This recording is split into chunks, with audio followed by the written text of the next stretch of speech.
campaign in Eastern Uganda. But to find time to come. And now he's leaving to go there. It is a testimony. We need to clap our hands. Our ED in Kampala.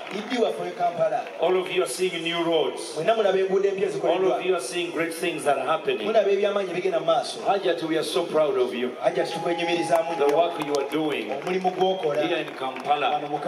Thank you so much for the efforts. Now,